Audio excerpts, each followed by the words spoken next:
This is scaled to fit in your 50s. Restarting exercising and feeling like a rookie at the age of over 50. With Marco Lindgren. I had been actively walking maybe a year when I first met some serious road bicyclists and talked with them about bikes and shoes and clothes and brands you were supposed to wear and those you definitely were not. The brakes, the wheels, the tires and so on. Based on those discussions, I thought I would never go biking. I would just enjoy my walking. However, the discussions left an itch, and so I went to a bike shop to have a look around. Unfortunately, in the first shop, nobody was interested in selling me anything, so I left. But the itch remained.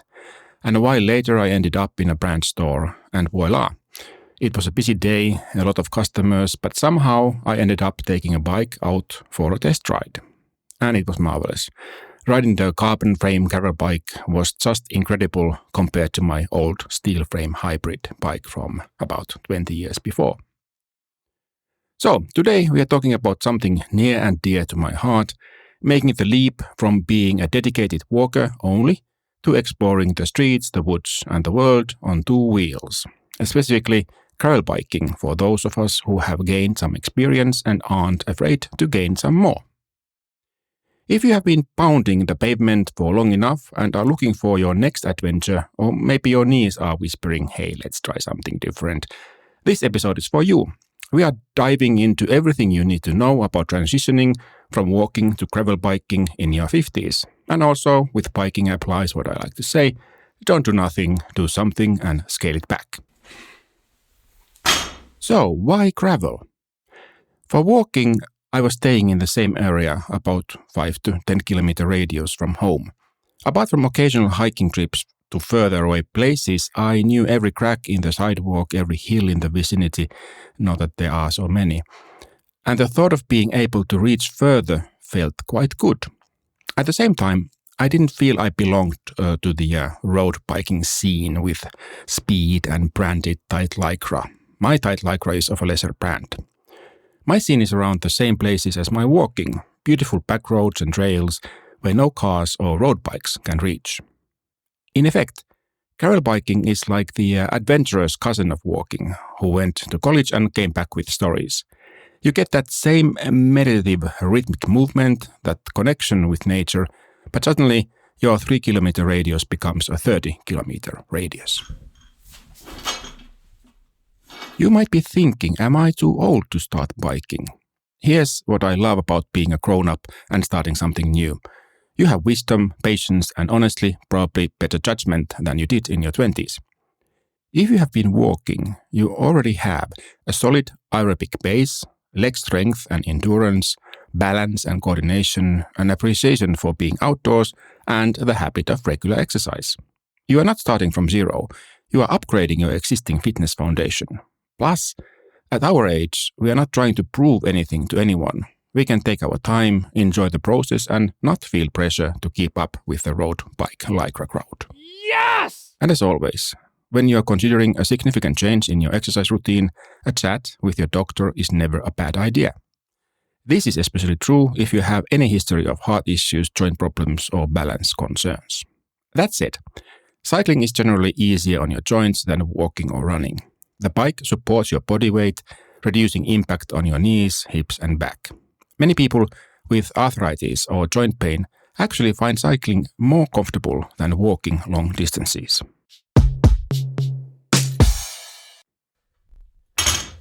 The good to know corner. How does cycling really stack up against walking? There's actually quite a bit these two activities have in common. Both walking and cycling are aerobic exercises. They get your heart pumping. Both are pretty gentle on your body compared to, say, running or doing burpees. And both are fantastic for your health. We are talking about better heart health, lower blood pressure, reduced risk of diabetes and heart disease, better mood thanks to those feel-good endorphins, and honestly, they both just help you live longer. Plus, if you are thinking about the environment, choosing to walk or bike instead of driving is a win-win. But here's where things get interesting and different. So, about calories. Cycling generally burns more calories per hour than walking, sometimes significantly more. As an example, if you weigh around 85 kilos and you're cycling at a decent pace, let's say about 20 kilometers an hour, you're burning roughly 690 calories in an hour. Compare that to a brisk walk at 6.5 kilometers per hour and you are looking at about half of it, so 345 calories. The key here is brisk, not power walking on the brink of running. If you hop on a bike, it's pretty easy to increase the intensity just by pedaling a bit faster or going over some hills. When you are walking, you are mainly working your legs, your thighs, your calves, your glutes, your hip flexors. Your core gets involved too, especially if you are walking on uneven ground or really picking up the pace. But cycling, it's like a complete lower body party. Your quads, that's the front of your thighs, are doing most of the heavy lifting when you push down on the pedals. Your hamstrings in the back of your leg kick in when you're pulling up. Your glutes are powering you through, especially when you hit a hill or really want to pick up speed. Here's what surprised me when I first started cycling seriously. Your core gets a real workout too. You are constantly stabilizing yourself, keeping good posture, and if you are riding for a while, you will definitely feel it in your abs the next day. Even your upper body gets involved more than you would think. Your shoulders, your back, even your arms are working to keep you steady and control the bike. Now this is huge, especially for those of us in our 50s. Walking is what they call weight-bearing exercise, which is actually great for your bones. It helps keep them strong and can prevent osteoporosis down the road. But if your knees are creaky, your hips are complaining, or you are dealing with arthritis, walking might not always be comfortable. That's where cycling really shines. When you are riding a bike, the bike supports your body weight. Your joints don't need to take that constant impact. That's why many physical therapists recommend cycling for people recovering from injuries or dealing with joint pain. You can get a great workout without your knees revolting the next day. And then about convenience. Walking wins hands down here. You need decent shoes and that's it. You can walk out your front door and boom, you are exercising. Bad weather, walk in a mall. No time, park further away and walk. It's incredibly flexible. Cycling requires a bit more planning. You need your bike, your helmet, and you need to think about where you are going to ride safely. Weather becomes more of a factor. At least I enjoy riding when the sun is shining and the temperature is well above 20 degrees Celsius. The flip side is you can cover way more ground on a bike. That 45-minute walk around your neighborhood, you could probably see 3 different neighborhoods at the same time on a bike. But of course, you won't get the same number of steps if you're counting. Walking and biking are pretty safe, but they each have their own risks to watch out for. With walking, you are mainly dealing with overuse stuff, maybe some foot pain if you go too far too fast or the occasional stumble. Cycling has a few more variables. Yes, there's a possibility of falls or accidents, but honestly, most cycling injuries are the same overuse issues you might get from walking: knee pain, back pain, usually from having your bike set up wrong or doing too much too soon. What I love most about walking is that it's accessible to almost everyone. It's great for your bones, it's meditative, there's something really peaceful about a good walk, and you can literally do it anywhere. What I love about cycling is that you can burn more calories in less time, it's easier on your joints, it builds more strength, especially in your legs and core, and you can really crank up the intensity if you want a challenging workout.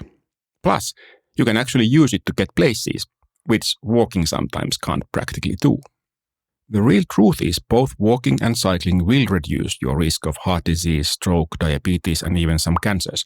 Both will improve your mood and help you manage your weight. Both will help you live longer and feel better. The best exercise is the one you will actually do consistently. If you love walking and are committed to it, that's great. If you're curious about cycling and think you might enjoy covering more ground and mixing things up, that's great too.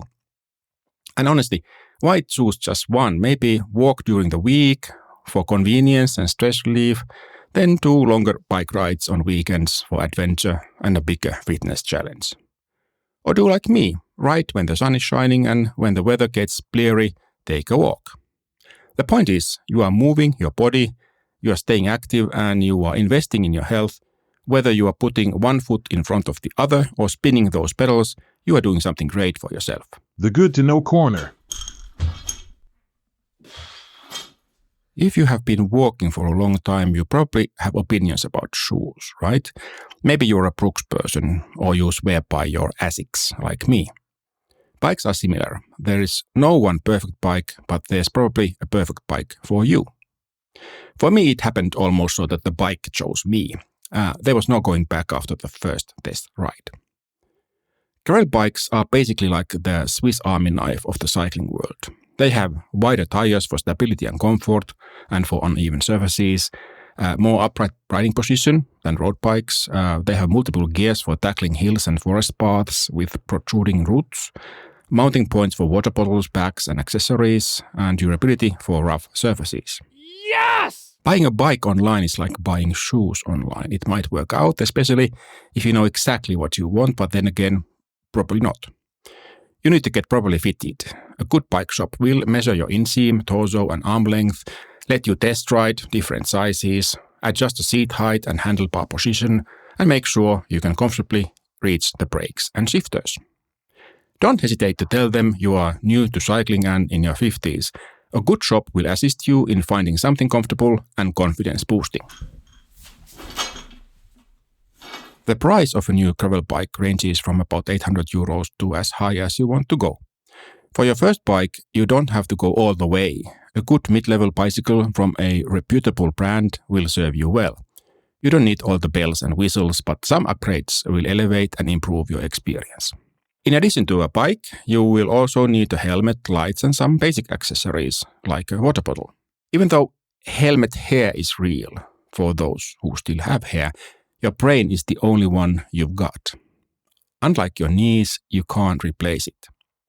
Modern helmets are lightweight, well ventilated, and honestly, especially at our age, safety always looks good on you. To be seen and to be visible, you will need front and rear lights, even for daytime riding, and bright clothing and reflective accessories. I have found that a small mirror is a huge help in being more aware of the traffic behind me. Padded biking shorts add comfort for longer rides. Biking gloves not only help with hand numbness, but also in case of a fall, they will protect you from asphalt trash. Biking is also a great excuse to wear awesome-looking sunglasses for eye protection. Also, a pump might be a good idea to keep you going in case of a flat tire. Gravel bike tires are not that easy to repair on the road, but I have managed to bike some 5 kilometers home, just stopping every half a kilometer to pump a bit more air. Alright, now you have got your bike, you're geared up, and you are ready to roll. But where do you start? This is where your walking experience really gives you a huge advantage. You already know your local area, your fitness level, and your limits.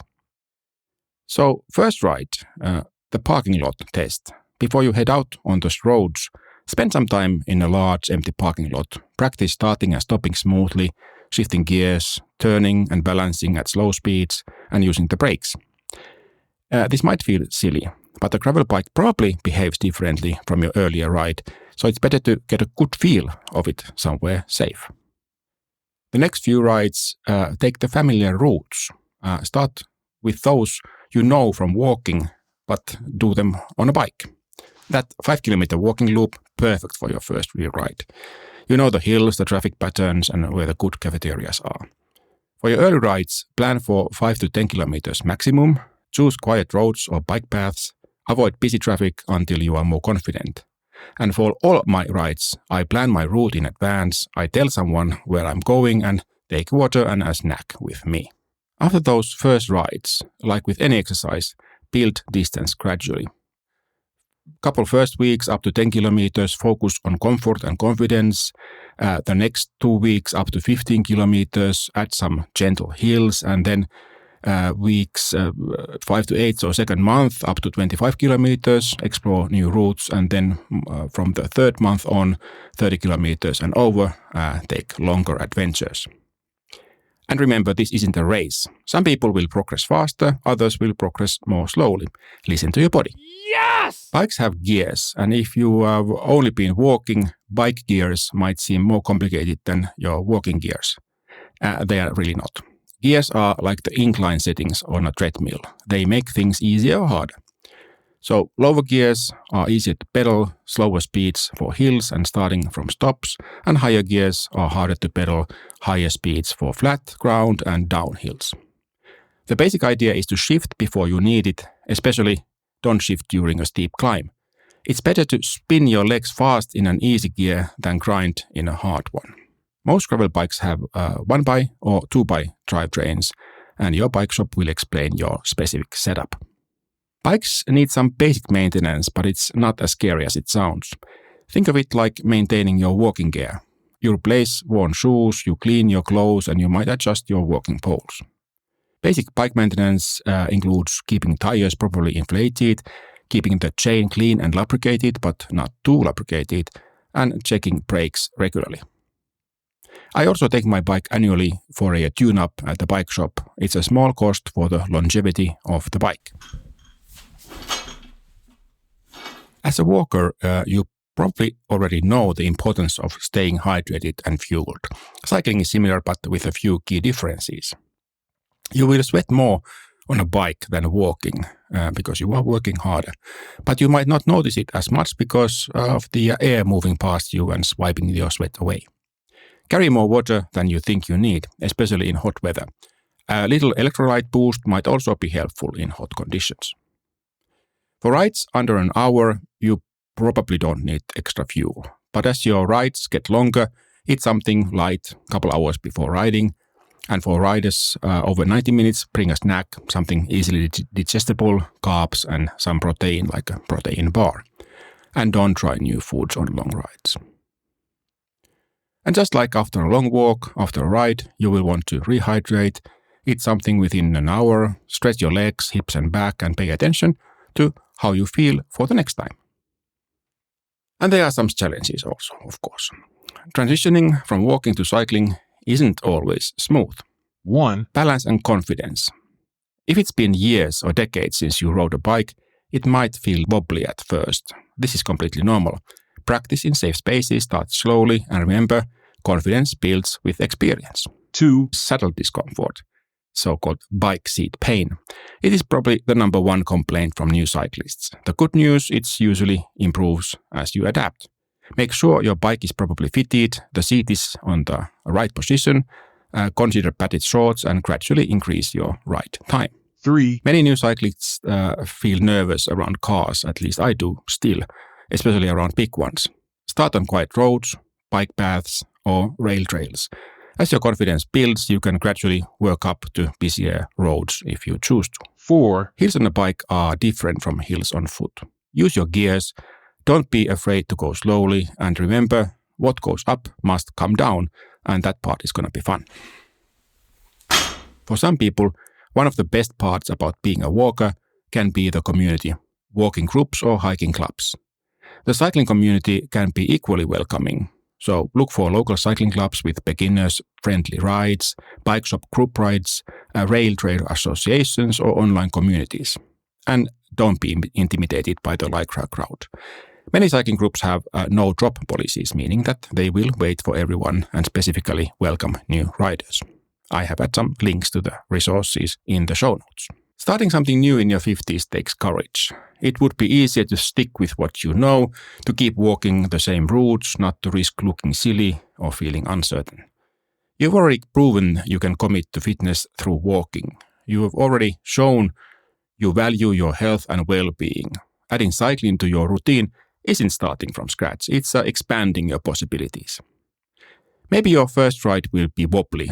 Perhaps you'll discover muscles you forgot you had. Maybe you will fall in love with the feeling of rolling through your neighborhood at dawn, seeing the world from a new perspective. Weekly challenge. Visit a bike shop nearby and book a test ride. You might fall for it. Or maybe you'll discover that cycling isn't for you, and that's okay too. But at least you will know. Remember, the best workout is the one you'll actually do, and the best adventure is the next one you will actually take. And what I like to say, don't do nothing, do something and scale it back.